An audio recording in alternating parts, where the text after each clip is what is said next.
म्हणजे याचा काय उद्देश आहे प्रेस नोट मध्ये गोळ्याची नावे लिहिण्याचा? काय उद्देश नाही तुमच्यासाठी?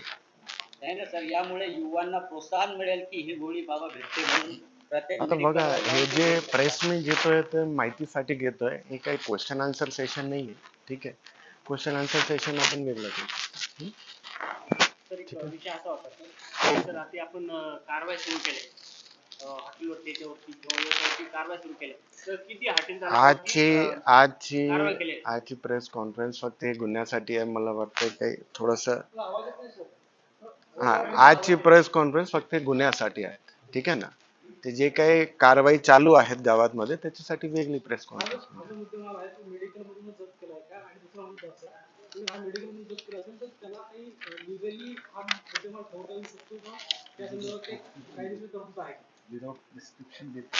हो, मेडिकल शॉप मधून घेतलं.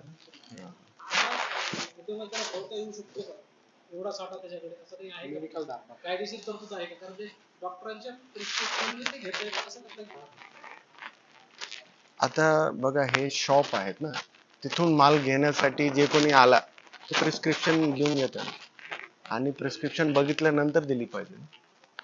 ठीक आहे, एकंदरीत थोडस कॅमेरा बंद करा. एक थोडीशी तुम्ही सर्व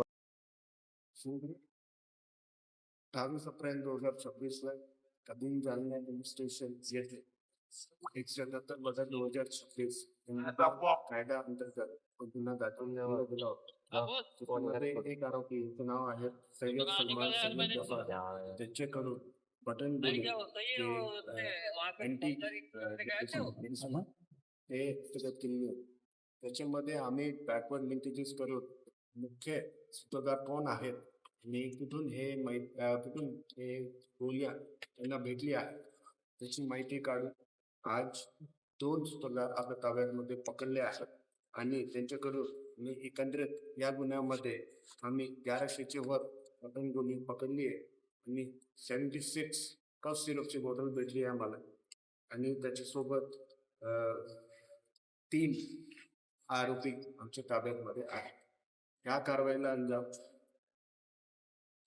SDPO जालना सिटी सब डिव्हिजन श्री अनंत कुलकर्णी आणि त्याच्यासोबत कदीम जालना पोलीस स्टेशनचे प्रभारी अधिकारी जनार्दन शेवाले, त्यांच्यासोबत त्यांची टीम ज्याच्यामध्ये PSI Machhindar Wad, head constable Chaudhari, head constable Rathod, police नायक Gaikwad, police constable Matin Shaikh, police constable Gaikwad, police constable Sandeep Chauhan, police constable Imran Khan, police constable Balram Jarwar यांनी कारवाईला अंजाम दिला.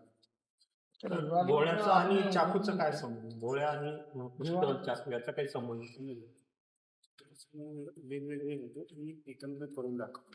त्याच्यानंतर तुम्ही एक काम करा आणि आमच्यासाठी पण एक रिक्वेस्ट आहे की चाकूचा वेगळे फोटो घ्या तुम्ही, ते वेगळा गुन्हा आहे.